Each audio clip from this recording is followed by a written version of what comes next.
अब समय है कि हम समझदारी से सोचें, नहीं तो एक एक कर हम सब मिटा दिए जाएंगे। फिर सभी पक्षी एक सभा बुलाते हैं और सरपंच चील भी आते हैं और सभी की समस्या को सुनते हैं। मेरा भी घोंसला गिरा दिया गया, अब मैं और मेरी पत्नी कहाँ जाएं? हमने शांति से रहना चाहा, पर इन चींटियों ने तो कोई कसर नहीं छोड़ी। अब बहुत हो गया, ये जंगल हमारा था और रहेगा, हमें कोई रास्ता निकालना होगा। पर सरपंच जी, चींटियों की तादाद बहुत है, उनसे लड़ना नामुमकिन है। हाँ रानो, लेकिन जीत सिर्फ ताकत से नहीं होती, समझदारी से होती है, और इस योजना में तुम्हारी भूमिका सबसे खास होगी। एक गुप्त स्थान पर चील, रानो और कुछ अन्य पक्षी योजना बना रहे थे। हमें जंगल की वो जगह ढूंढनी होगी जहाँ चींटियां अकेले में रह सकें, जिससे बाकी जंगल भी सुरक्षित रहे और टकराव भी न हो। हम उस ओर जा सकते हैं जहाँ झाड़ी और कांटे ज्यादा हैं। वहाँ पक्षी वैसे भी घर नहीं बनाते। लेकिन उन्हें वहाँ कैसे भेजा जाएगा? उन्हें दिखाना होगा कि वहाँ रहना उनके लिए कितना बेहतर है। ये आसान नहीं होगा, लेकिन हम कोशिश करेंगे, क्योंकि अब बस यही एक रास्ता है हमारे पास, इस जंगल को उन चींटियों के आतंक से बचाने का। थोड़ी देर बाद झाड़ी वाला कोने पर पक्षी वहाँ पेड़ सजाते हैं, पानी की व्यवस्था करते हैं। रानो चिड़िया और बाकी पक्षियों ने दिन रात मेहनत की, उस वीरान हिस्से को चींटियों के लिए रहने लायक बनाते हैं। अगर ये सफल हो गया तो हमारा जंगल फिर से शांत हो जाएगा। फिर थोड़ी देर बाद उन पक्षियों का सामना चींटी के ढेर से होता है। रानो उन्हें समझाते हुए कहती है, हम आपके लिए जंगल का एक सुंदर कोना बना चुके हैं। वहाँ न कोई टकराव होगा, न कोई परेशानी। क्या आप शांति से वहाँ बसना चाहेंगे? हमें शांति चाहिए और वह जगह भी उपयुक्त लगती है। हम वहाँ चले जाएंगे। लेकिन ध्यान रखना, अब अगर कोई पक्षी हमारी सीमा में आया तो युद्ध निश्चित है। और अगर कोई चींटी पक्षियों के घरों में घुसी तो जवाब भी मिलेगा। हम सब अब एक समझौते के तहत रहेंगे। राजा चिट्टा और रानी चींटी उनका प्रस्ताव स्वीकार कर लेते हैं। फिर थोड़ी देर बाद जंगल में सभी पक्षियों के घर चहचहा रहे थे।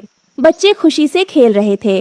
रानो चिड़िया की सूझबूझ और पक्षियों की एकता ने जंगल को तबाही से बचा लिया। चींटियां अपने नए महल में खुशी खुशी रहने लगीं।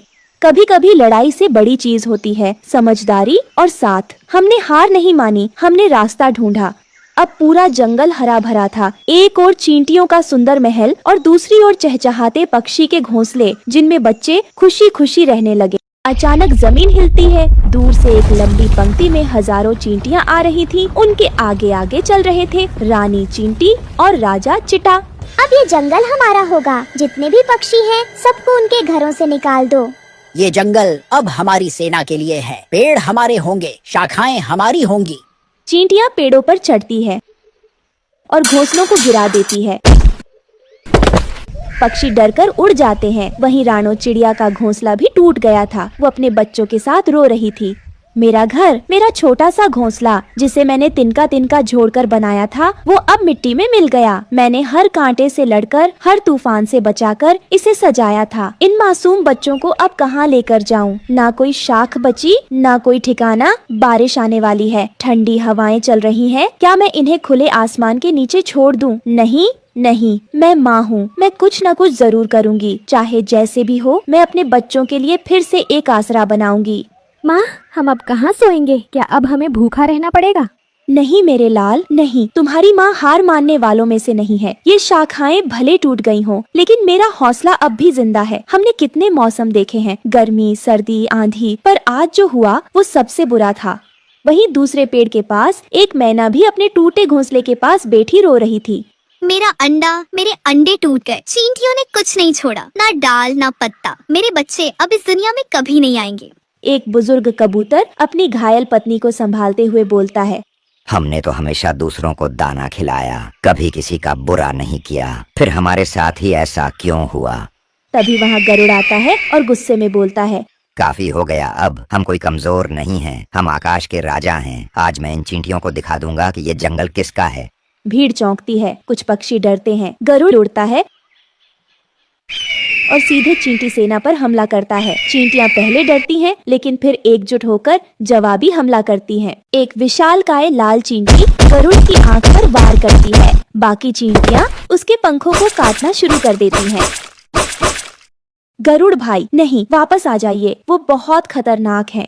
गरुड़ जमीन पर गिरता है, उसकी आंखें खुली की खुली रह जाती हैं। सन्नाटा छा जाता है। गरुड़ की बलि ने सबको सच्चाई का आईना दिखा दिया कि चींटियों से सीधे टकराना मौत को बुलाना है।